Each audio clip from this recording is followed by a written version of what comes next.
Assalamualaikum warahmatullahi wabarakatuh. Halo guys, kembali lagi bersama saya Bobby Herien. Kali ini saya ingin mengomentari Maman Abdurrahman yang merupakan dari tim Prabowo Gibran yang memberikan nilai 6 untuk masing-masing pasangan Anies, Capres Anies dan Capres Ganjar ya, pasangan nomor 3 itu dalam debat Capres kemarin dalam hal substansi. Jadi dia bilang bahwa kenapa kasih nilai 6? Kan kita tahu nilai terendah 5, nilai tinggi 10. Dia ngasih nilai 6. Kedua-duanya, Ganjar dan Anies.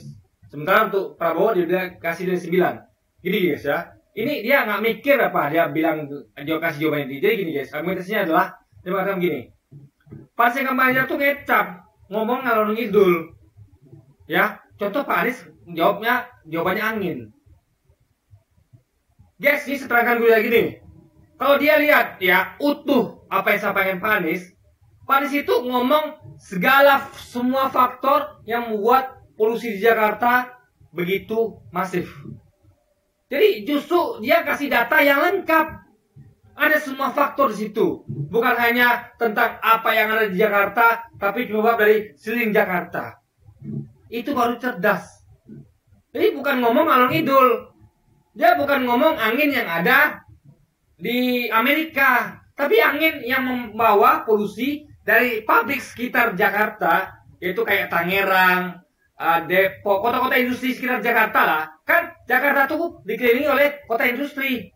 Masuk di Jababeka atau di Banten gitu kan. Itu karena suka nggak suka, mau nggak mau, karena Jakarta dikelilingi oleh kota industri, kota satelit, otomatis asapnya tuh akan berdampak ke Jakarta juga, akan menimbulkan polusi. Contoh kebakaran hutan.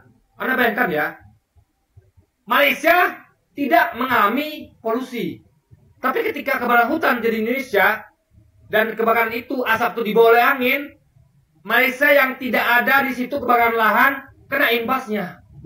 Lalu ketika Malaysia bilang bahwa ada kebakaran hutan di Indonesia yang anginnya itu membawa polusi ke Malaysia, benar nggak? Benar.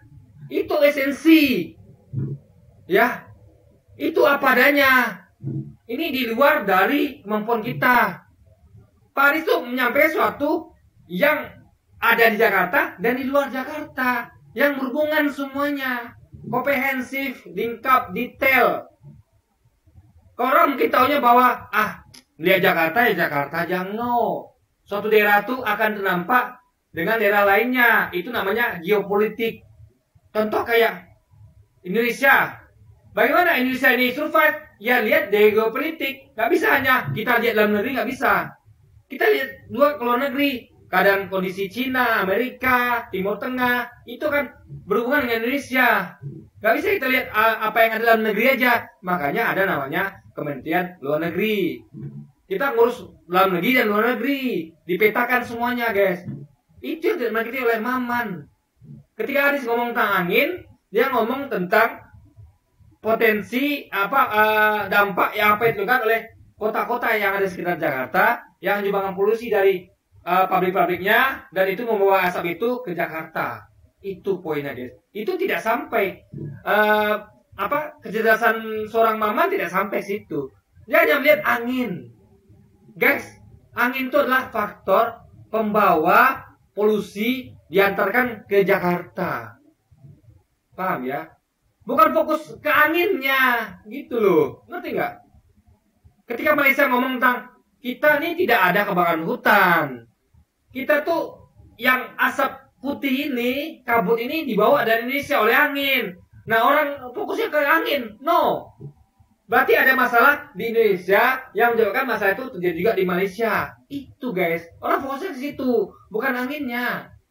Tapi orang-orang kayak Maman ini nggak ngerti, nggak sampai kalau begitu situ guys. Dia hanya fokus ke anginnya, ya kan? Jadi guys, ini menurut saya memang menurut saya nggak layak ini orang-orang kayak Maman ini kan. Pemikirannya nggak cerdas guys. Kemampuan intelektualnya kurang sekali. Dia nggak ngerti bahwa itu bukan sekedar angin. Dan dia kalau lengkap lihat Pak Anies ngomong itu ya, dia sebutkan semua hal. Dia sudah melaksanakan uji emisi, dia sudah mengupayakan solusi, misalnya kayak mengubah orang dari pakai mobil pribadi, kendaraan pribadi ke kendaraan umum, dan berhasil. Ya, banyak peningkatan orang memakai kendaraan umum gitu. Dan dia sukses membuat Transjakarta dan kendaraan umum Jakarta tuh bagus. Yang dulu zaman Pak Ahok, ingat ya, itu mangkrak. Ada bus Transjakarta terbakar zaman Pak Ahok. Anies tidak menemukan bus itu, tidak ada. Nggak ada, guys. Yang ada mungkin adalah kelalaian pengendara, yang mana karena macet, orang-orang yang pakai kendaraan pribadi motor itu masuk ke jalur busway. Itu saja, bukan salah busway-nya, bukan salah Transjakartanya, salah pemudi yang tidak punya etika akhlak itu, guys. Itu. Ya. Jadi sekali lagi ya, Mang Manis salah ketika dia memberikan nilai 6 untuk Anies. Harusnya itu nilai untuk Prabowo. Ya kan? Kalau dia ini, Prabowo itu apa adanya. Ya, apa adanya itu lihat dulu. Harusnya kalau apa adanya itu, kalau baik nggak apa-apa. Kalau ada kekurangan yang memang kekurangan yang bukan fatal, nggak apa-apa. Tapi kalau pelanggaran etika berat, itu dibilang nggak apa-apa. Apa adanya. Masa kita mau terima presiden yang hatinya itu tidak yang menerima adanya pelanggaran etika berat, itu gimana? Apa adanya begitu. Anda mau terima apa adanya capres yang punya etika jelek seperti itu. Ditanya Pak Anies, perasaannya gimana Pak Prabowo mengenai Anda ketika Anda tahu bahwa itu ada putusan pelanggaran etika berat, apa perasaan Anda? Oh, nggak apa-apa, gitu kan? Yang penting tergantung rakyat. Ya, lihatlah Anda setuju dengan pelanggaran etika itu. Anda meneruskan meskipun ada pelanggaran etika. Jadi mempertaruhkan kredibilitas namanya, guys. Harusnya kan beliau tuh mengatakan bahwa iya saya khilaf, saya tahu itu pelanggaran etika, saya tidak akan mengulangi lagi, kan gitu harusnya kan. Tapi kan, saya menilai, ya menilai adanya pelanggaran etika, itu yang dinilaikan kepada Prabowo. Berarti Prabowo ini ada orang yang tidak masalah ada pelanggaran etika, yang penting sah. Itu kan tidak benar, guys. Jadi apa adanya yang bagaimana dulu. Kalau misalnya gini, Pak Anies misalnya apa adanya ngomong bahwa ya kita nggak punya dana kampanye yang besar. Karena kita tidak menerima sumbangan oligarki, kita tidak memakai dana APBN. Itu apa adanya yang bagus. Artinya beliau adalah jujur dan dan punya integritas. Itu baru ada padanya nggak apa-apa. Tapi apa adanya bahwa Bapak gimana perasaan Bapak ketika mengetahui ada pelanggaran etika? Oh, yang penting rakyat nilai. Ya nilainya sudah jeblok. Pelanggaran etikanya kok disuruh nilai? Bagaimana? Sudah tahu? Rakyat itu udah tahu ada pelanggaran etika, lalu disuruh nilai lagi.